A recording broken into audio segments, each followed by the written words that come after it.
خپل استعداد څنګه وپېژنو؟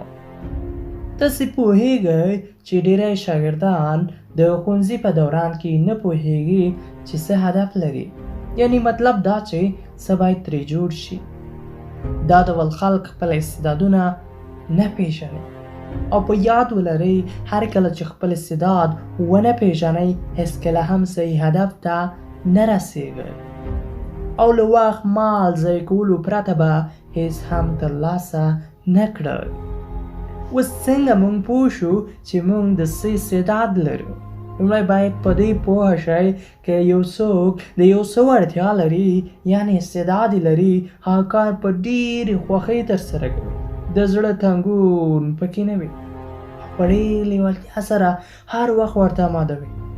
که څومره وخت پکې ولګي د دې فکر نه کوي چې ما خپل هدف ته دومره کار وکړ، ځکه هغه دې کار ته له هر څه ډېره لیوالتیا لري، له هر څه ورته اسانه وي او خوښي ورکوونکي وي.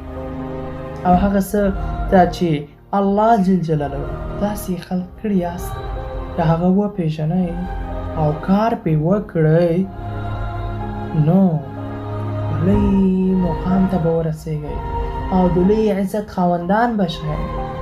هر انسان ته الله جل جلاله خپل استعدادونه ورکړي، که پر وخت وپېژنئ او کار پرې وکړئ یو لوی مقام ته به پرته له شکه وبرسئ.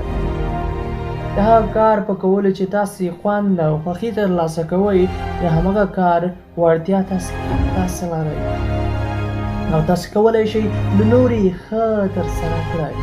او کله چې تاسې یو کار پرته له آمادګۍ هم ترسره کولی شئ پوه شئ په دې چې د دغه کار استعداد لرئ او که پرې کار وکړئ یعنې په خپل استعداد باندې څومره ډېر کار وکړئ هومره ژر به خپل هدف ته ورسئ.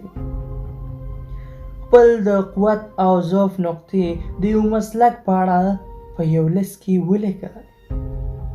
د هر څه یعنې د هر مسلک د طاقت نقطې چې زیاته شوې همغه وټاکئ او په همغه لاره حرکت وکړئ.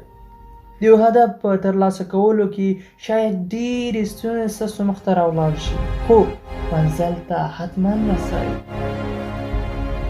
او استعداد هغه وخت د ګټې وړ ګرځي چې کار پرې وشي. که چیرې تاسې استعداد هم ولرئ او راښکاره یې نه کړئ نو باوري اوسئ نور ته به یې یوسئ، هېڅ ډول ګټه به ونه لري، نه به ستاسو د ګټې وړ او نه هم د هېواد د ګټې وړ به ګرځي. خدای دې وکړي چې زموږ له ده ویډیو مو یو څه ترلاسه کړي اوسي. د نورو داسې ویډیوګانو لپاره زموږ چینل سبسکرایب کړئ، شیر یې کړئ، لایک یې کړئ تر څو نور ویډیوګانې تاسې پر وخت در ورسوي. مننه له توجه څخه.